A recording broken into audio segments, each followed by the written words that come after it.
I too would like to acknowledge country that we're on today and pay my respects to the Yuggera and Turrbal people. And I think that acknowledgement is extra special today as this beautiful exhibition is the extension of country and something that I know as First Nations people we all have our own sort of connection to, and talking about country is not just a process of ticking a box, it's really about acknowledging the perseverance that country has given to all of us and that we continue to receive. So yes, acknowledging the beautiful country that we're on, but also the beautiful country of all First Nations people here today.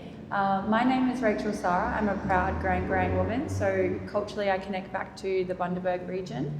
I have lived and grown up on Yuggera country out Ipswich Way, and I also am an artist, a business owner.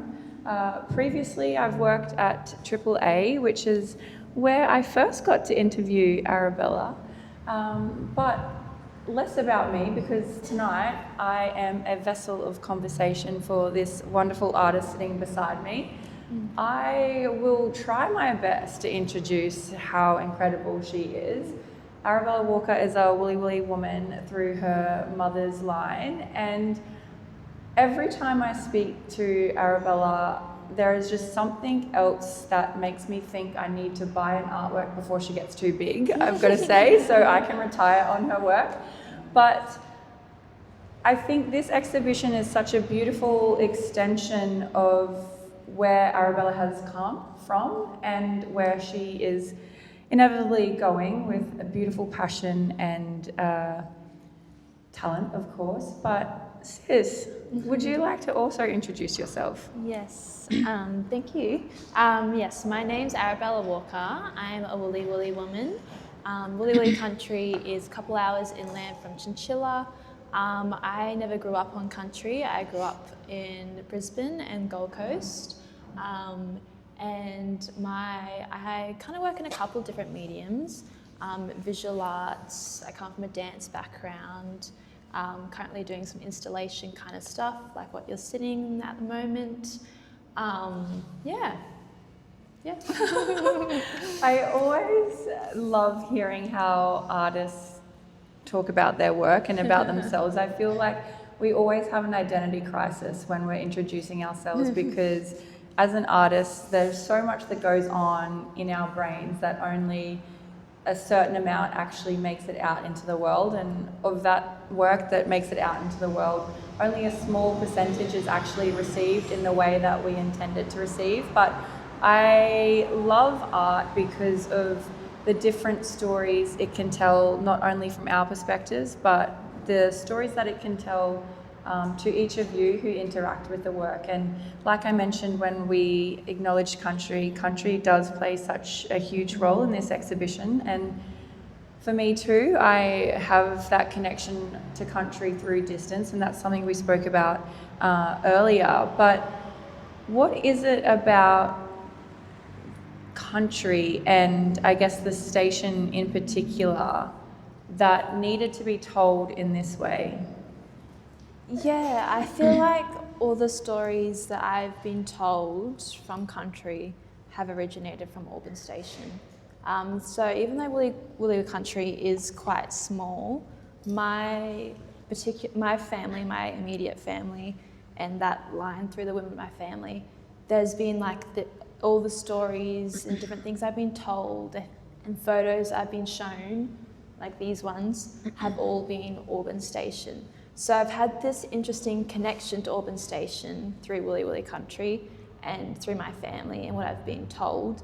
It's an odd connection because, you know, I didn't grow up on country, but I've heard so many things about this place, and like hearing stories that's from like my grandmother and my great grandmother on country, there's this interesting connection and almost obsession of wanting to know more and express that through my artwork. Yeah. Beautiful. And I think the interesting thing about this work is there's the stories that I guess are being told through different mediums, through different senses, but then there's also this I guess, opportunity for you to express some things that were often unsaid on country as well. And we spoke earlier around your nan and how she chose not to identify almost as a self-preservation way of looking at the world, but that transition through her time as a strong woman and how that's flowed through you know, your mum, your auntie and yourself and your cousins as well. Is there a particular reason why you have chosen now to kind of tell these stories?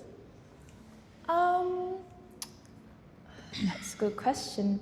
I think, you know, out of respect of the people in my family that never identified, which was also the time, it was very understandable why they didn't identify. I think I have the privilege of being able to identify without those struggles and issues that they were facing in that time.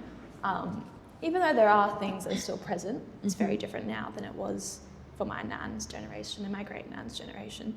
So I think in a way it's honouring their history and their culture and my history and my culture in a safe space and in a space where, you know, I can explore it through art. And it's almost healing. It's like a generational healing for my grandmother, for my great-grandmother. Yeah. I always love when you talk about your work and your story, because you can tell that there's such an honest vulnerability, but softness and strength in that vulnerability, which I think is something that can be said with the way that you've expressed the work in this way. And for those that don't know, Arabella actually had a background in dance, so started in dance, and I honestly think you can see that come through in this work. I feel like the movement of the material and the way that we interact with it, there's such this like beautiful push and pull, but like a softness and just like this beautiful movement that comes through. Yeah.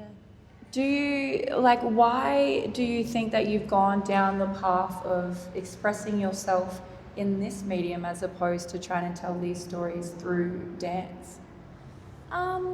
I think as much as I love dancing, I think I love painting equally.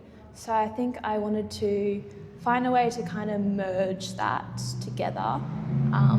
That wasn't projection, that was something kind of physical and three-dimensional and something that had life to it, but didn't have a physical body connected to it. So I think that's why I've created more of an installation kind of space where people can walk in and kind of have like a full body experience where there's scent, there's sound, there's wind, there's visual.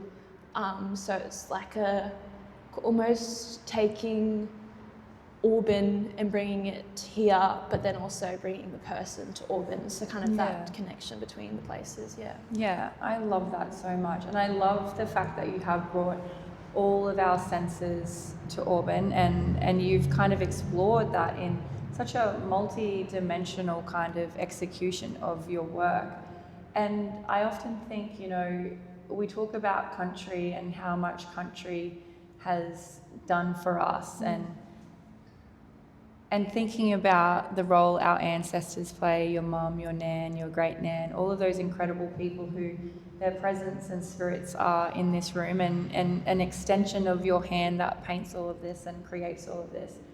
What would you like them to know if they were here with this work? You're just trying to make me cry. I'm sorry, I'm so sorry. I think that, you know, their country, our country, is still celebrated and explored, and that culture isn't just something that happened then, it's still happening, and you know, that history and that connection to country is something that's not lost. And I think the first time I spoke to Arabella on AAA as well, I also accidentally made her cry. But I think that is such a beautiful a way to pull the curtain back on actually what it means to be an artist and the role that we can play in I know, my tissues are now your tissues. This is the least I can do, making you cry. But I think, yeah, it is, when you sit here and when you see artwork on a gallery, it's easy to just, critique it or think of it as subjective, or you might like it, you might not like it. But I think what I've always loved, and what I think you can physically see through the way that you speak about your work, is that it means so much more than just a piece of work on a wall or draped over in a space like this. And I think it's such a beautiful thing. This is probably more me just saying thank you for being who you are and sharing the rawness of your journey up until this point. But I also, when it comes to country and all of these senses, probably the one thing we haven't kind of spoken about or are experiencing is that idea of taste or that kind of interaction with country. Is there something that you are thinking about now that is like a memory being back on country that, does identify with that sense? I think it was meant to be more of an overall arching kind of multiple things that connects to country. There was not really one particular thing that I was drawing upon. So here it's stories, it's archival imagery, it's figures that are people. There's a smell and there's a sound. So I think there was little elements in everything that kind of had this overall. Yeah. It wasn't just one particular thing. Yeah. Beautiful. And you did mention it there, this idea of archival imagery, and I got to say the ADHD in me is getting distracted by looking at everything as I'm talking to you. Yeah. But it's such a beautiful way to express this kind of research aspect to your work. Were there things that you kind of, obviously we spoke to and said that, your auntie has played such a huge role in sharing those stories and those experiences and those links. Were there certain things that you kind of worked through that neither of you knew about in this work? I think I actually consulted with her everything that's in this room. I think that particular image is one of my uncles and other stockmen and a cattle behind the cattle fence. I think she hadn't seen that one for quite a while. I think she was shocked when she walked in. She's like, oh, that's Uncle Alan. But no, I think we talked through all of it, and I consulted what images I should use. Yeah. And the idea of having figures but not their actual faces out of respect, and which stories I wanted to use. But yeah. And I can imagine that this would be a really, we talk about as First Nations people this concept of time and history and this idea of artifacts as something that are locked up in museums and galleries all over the world, questionably. But I think the beautiful thing that we're experiencing here is we are, in many ways as artists, as contemporary artists, we are preserving culture and creating this new viewpoint of what it means to have artifacts that we can interact with. And I said to you, am I allowed to touch this? And I think that's the beautiful thing. It's almost like you're inviting people in to a space that has often been perceived as unattainable or inaccessible. And the way that you've kind of created this body of work for not only the artist yourself to interact with these pieces, but also all of us to interact with them and transfer that story. I would imagine that when it comes to creating a work like this, there's an intention for how the viewer would receive this. We also spoke, I guess, earlier around this is the first work where you didn't have any intention of creating something that would sell. It was something that was for you. It was an extension of you and your stories. How do you think that this process creating this work has shifted or changed or has been different for you without having that, I guess, constraint at the end? I think it was thinking about not what someone else might find appealing or someone else, like all my work is about country and identity, but this particular body of work, there was no thought about how someone else might perceive the work. It was purely just for me and how I wanted it to look. So yeah, I think that was quite refreshing, creating a work for me and my family. Yeah.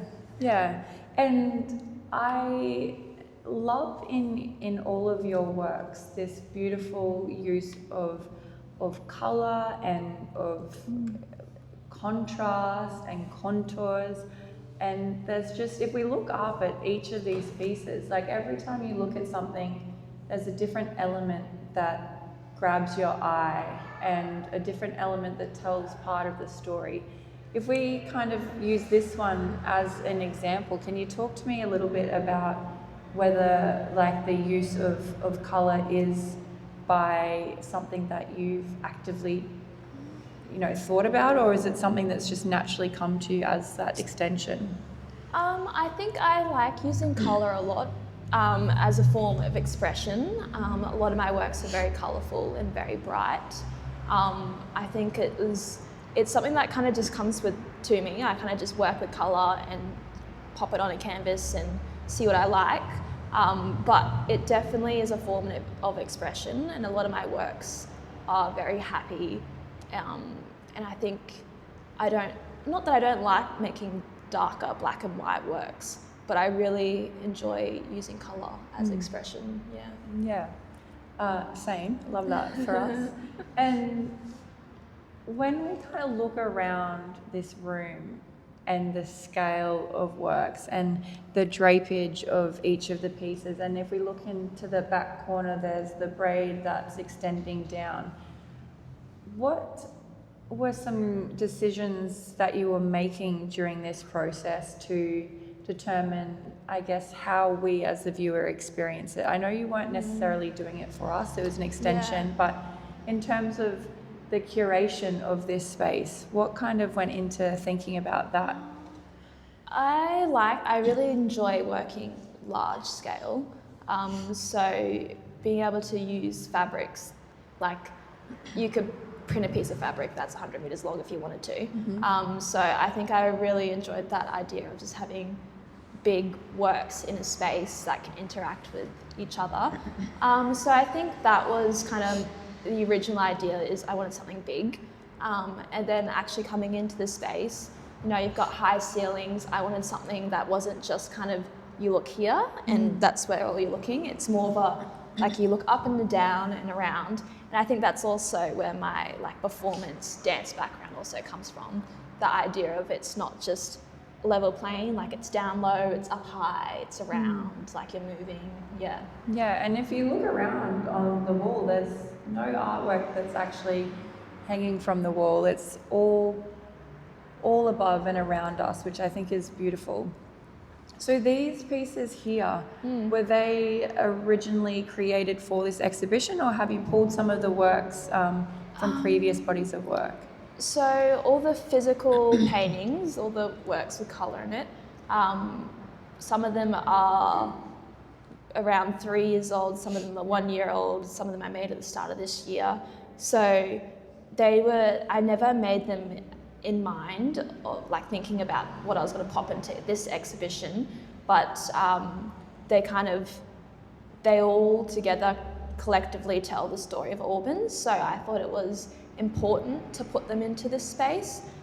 So it's just good I took good photos of them when I still had them. So they're all sold? Not all, but majority, Yeah. I love that there's this concept of time and history that's woven into this body of work, not only through, I guess, a historical lens from, the past of our culture and your family's history, but also the past of you as an artist as well, coming through and this evolution of you as an artist manifesting in this way.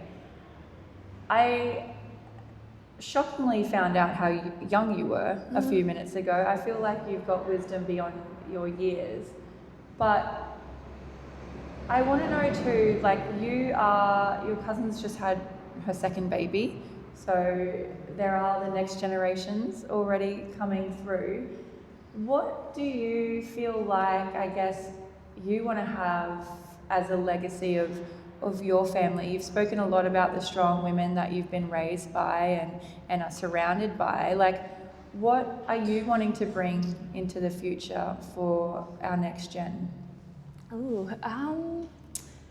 I think, showing that you can express yourself and your culture without needing to worry about others thinking or what they will think about it, or kind of just the same way how my grandparents didn't do things that I can do now. Yeah. I hope that's a continuing thing, that it will be the next generation will have the same impact, and I hope that's just something that will move on that way.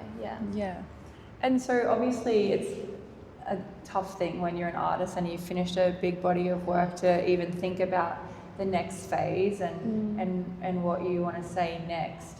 Is there certain things that you've discovered in this process that you thought, okay, this isn't the right time or place for this story, but I want to keep that in my back pocket to explore in another way? Yes, there are a couple of things I've thought about through the process of making this exhibition, and more three-dimensional kind of sculptural works, which in my head I'm still thinking about. It'd be really good to explore. But in this particular body of work, I don't think I really wanted anything solid or heavy. Yeah. I wanted it all to be very light and flowy and transparent. So yeah, I have been thinking about a few things that I want to work on, but they're a bit more heavier, like physically, and like it's conceptually as well. That I just think would be too jarring in a space that's very light and flowy. So yeah. That's a really interesting point to make as well, and one that I think I want to touch on a little bit more, because when we've spoken, and even some of these stories coming out, echoed ground, and there's such strength in revitalizing these narratives and bringing that forward, but you're also delivering it to us in such a soft and beautiful way. Why, I guess, were you choosing to bring it to us in this soft way? And I know you've kind of touched on it a little bit, but just the way that you worded that idea around not wanting to bring anything hard or solid into this particular exhibition. I think I wanted it to be soft and easy for, it was mostly for my family to come into this space and walk through it and interact with it. So I wanted it to be a positive experience. Yeah. And something that is, a happy and a light and an airy space. Yeah. So I think that played a lot on the physical work. Yeah. Honestly, I, again, am getting mesmerised by each and every single piece. You can kind of smell that scent coming through, you can kind of feel it, and I'm touching it here as well. And it is really like you're dancing in this space with your work and with just the contours of it. And it's been described as like a conversation with country as well, and just this idea of that connection through distance as well. So how do you, and this might be a tough question, but how do you feel and surround yourself with country when you're not physically there? Through art, through exploring it, physically exploring it with a paintbrush essentially, or with the body through dancing. So even if you're not, even if I'm not there, there's still this connection and exploration of country that isn't necessarily physical, like walking on country, but it's physical as in painting or dancing. So there's still this very strong connection, but just because I'm not physically touching the dirt doesn't mean I'm not physically connecting with it. Yeah. And how are you tapping into that? Like, talk us through what your space looks like when you're creating. Is there a playlist that's on? Is there, like, are you still moving like you would in dance, but the application is an extension of a brush through your hand? Or, like, what does that moment look like for you? I think that's also why I really like large scale, is because there is that movement and it is like physically doing stuff on the canvas, or if it's nice and it's flowy, or if it's splattering something, or if it's like the background that's like kills your arm, like so I think that's kind of how I get into the headspace.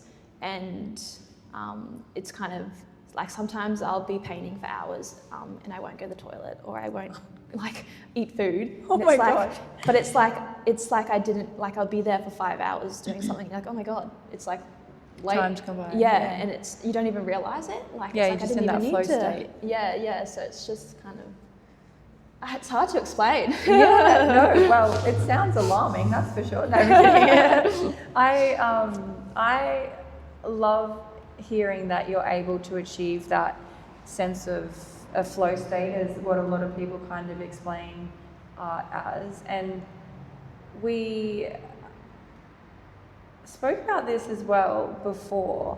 For those that don't know, Arabella was actually involved 2 nights in a panel discussion with some pretty big names at QCAD now, QCAD.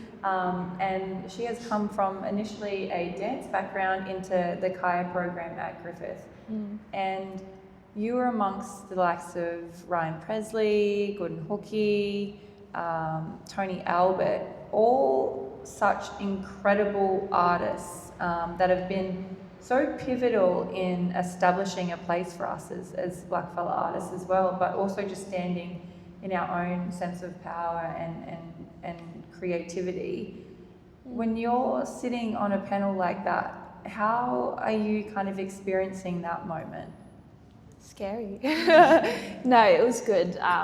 It was a bit scary, like when Tony Albert was like doing my intro, I was like, oh my God, Tony Albert's introing me. Like, oh. But no, it was really nice because we've all come through like at the same program, and we've all kind of, even though we're all very different stages in our careers, we all go through the same stage at some point. So it was nice to hear, you know, their experiences, and also their background in studying and like starting a career as an artist. So it was nice to see that there's bits in all artist careers that you can connect to. Yeah. And we've spoke a lot about the influence of your family in this exhibition, but more broadly with your arts practice in general.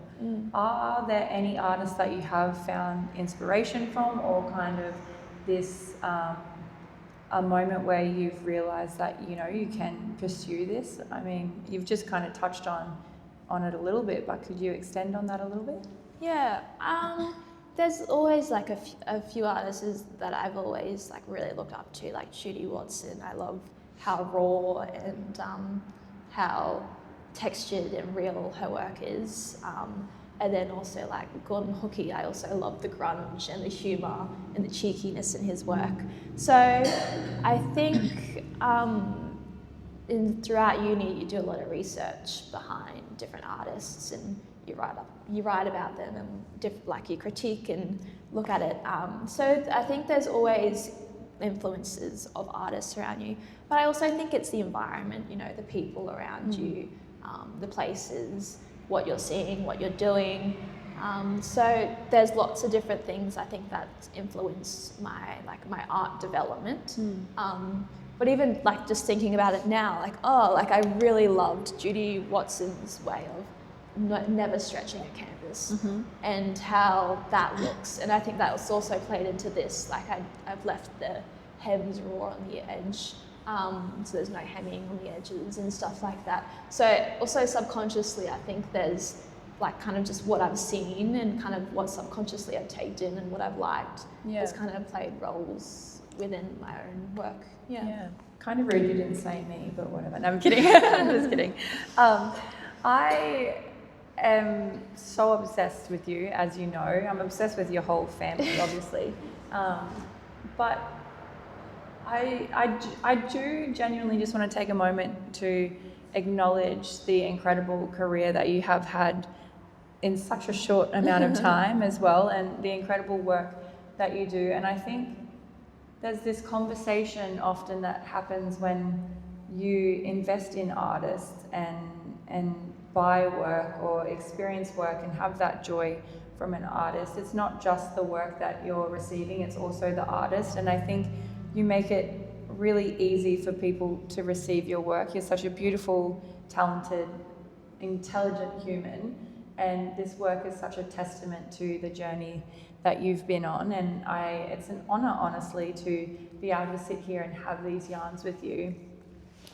If there's something that we all tonight could take away from this exhibition or from your role as an artist and your way that you tell stories, is there something that you would like us to take away with us, to take your country with us and to feel it in a certain way?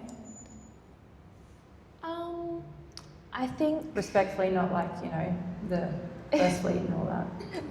I think it would be kind of just like in this space, picturing yourself like within these stories, and within the house, like you're walking up to the house, there's people there, there's the Tawny, there's your own country. So it's like this full kind of placing you and inviting you to the stories and this very significant station, Auburn station, on Wulli Wulli country. So yeah, I think it's just kind of immersing yourself in those stories, and that, you know, this is my family's history, and these are real people, and these are houses. Yeah. And I guess for the audience as well, you know, as we've been talking about this and we're talking about this connection to country, I'm interested, has anyone like gone in their mind to somewhere that they kind of resonate with that idea of their country or a special place? Like through this work, I honestly look at it, and maybe it's not to necessarily answer now, but to kind of use this work as a place to reflect on our own journeys and how we've gotten to where we've gotten to. And I think that's the beautiful thing about this work. Like you said, it's like that deep connection to country, but it's also inspiring for all of us to kind of understand where we've come from, continue to understand where we've come from, and to look back on the strength of our ancestors and the stories that are rude, the stories that are told, but also things that are left unsaid as well. We do have a little bit of time left. Does anyone have any questions in the crowd? Oh, yep. Yeah. Arabella, I heard you in our creative process. You spoke very briefly about what you might envision your work to become after the show. Whether it be like recreated into something else, Yeah.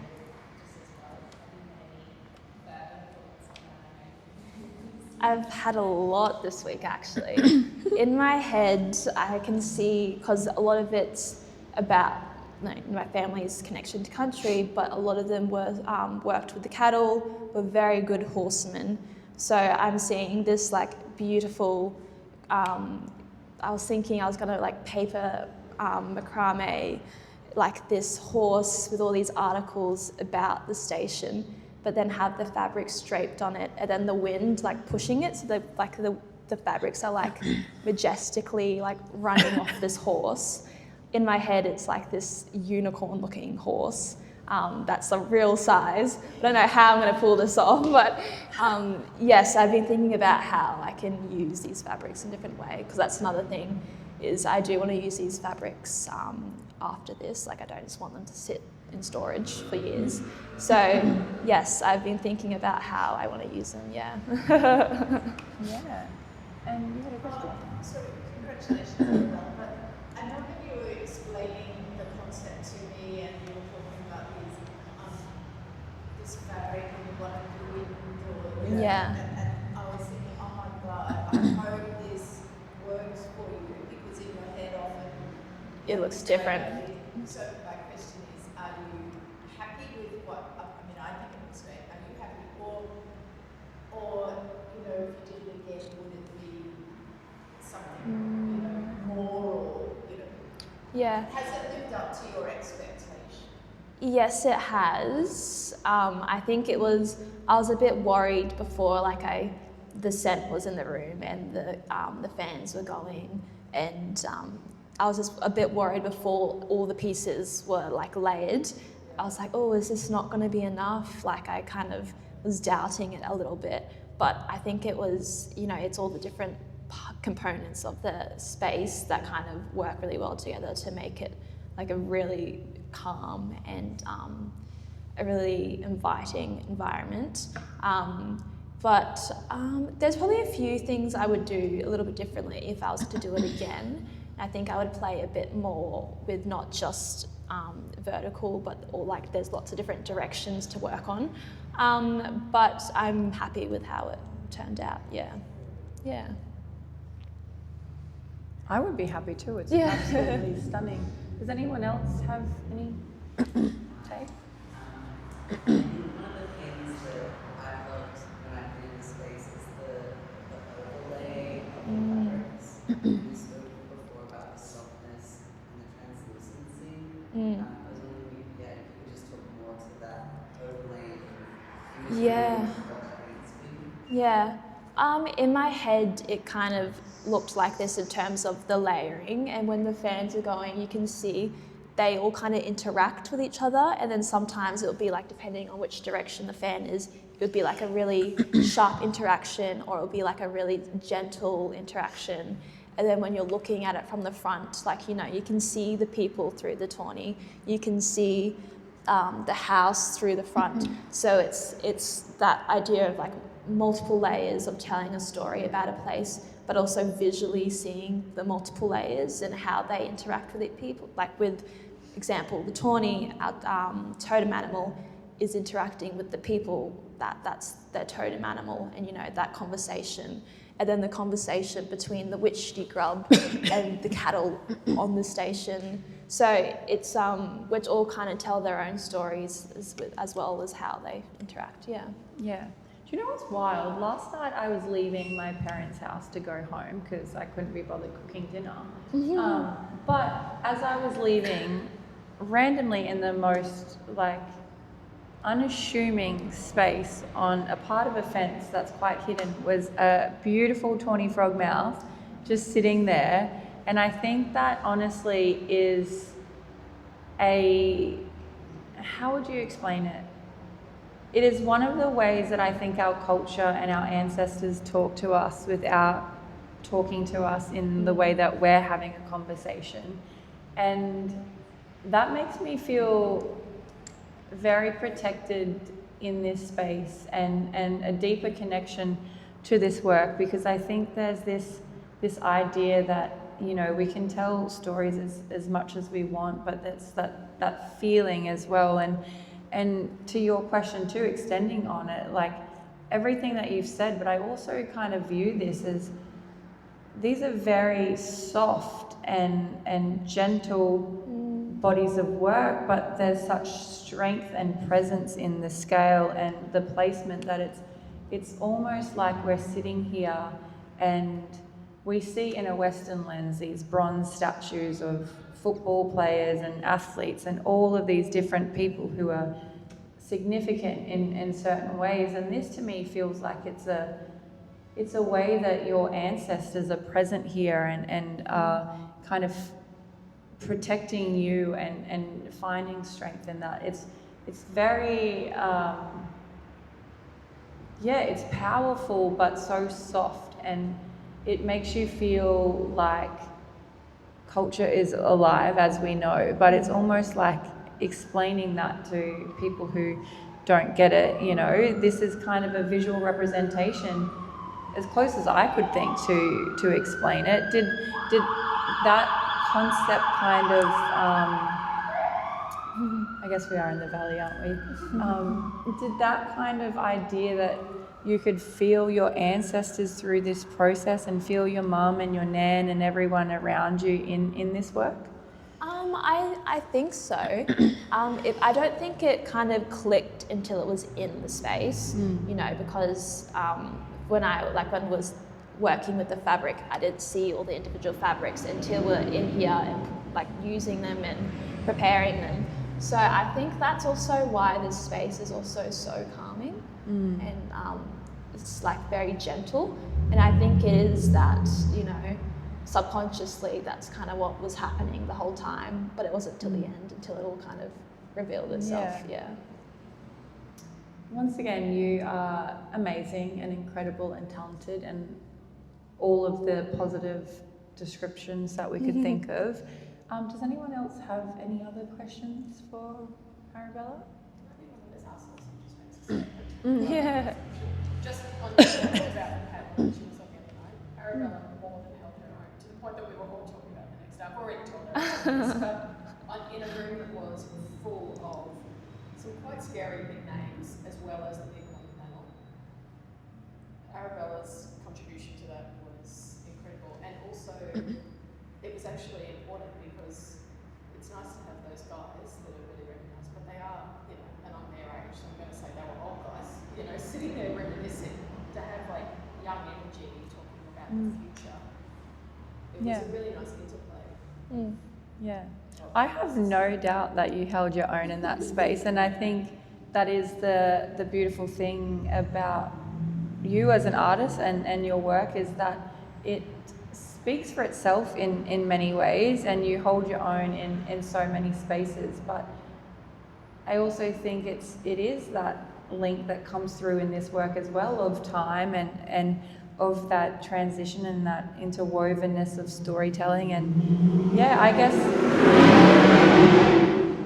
knowing that you are holding your own in that space is wonderful. But it then, I guess, reaffirms my question of where can people buy your work if they want to get in now before we are priced out of the market, or how can people interact with you after this, or if they want to explore your work more?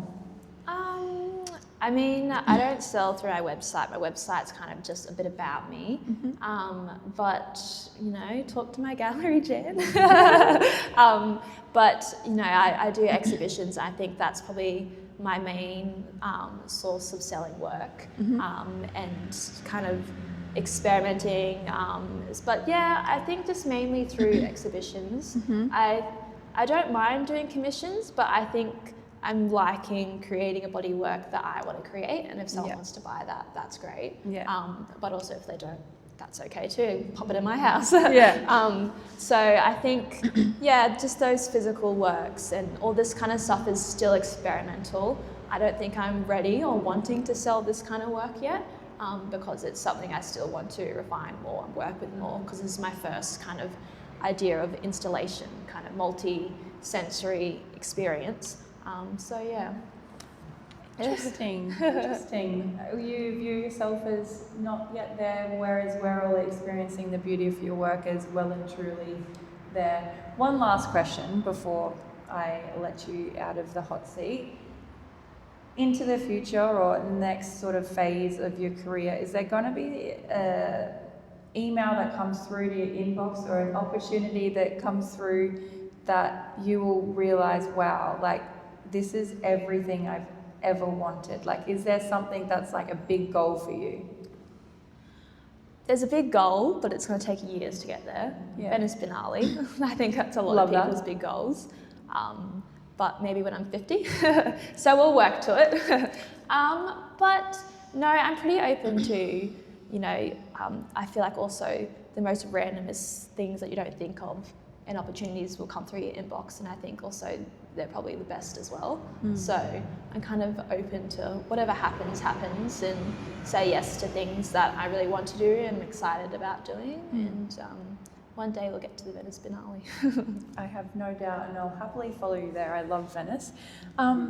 Well, thank you so much for joining us in this wonderful space that you've created. And again, I just want to say thank you for being the wonderful human that you are, and continue to be as honest and raw that you are. I feel like it's such a privilege for all of us to be able to experience you in this environment, and the way that you speak so honestly and beautifully about your work. I know we are all excited to see where you go, but also are so proud of where you are now. So thank you so much, Arabella Walker. Thank you.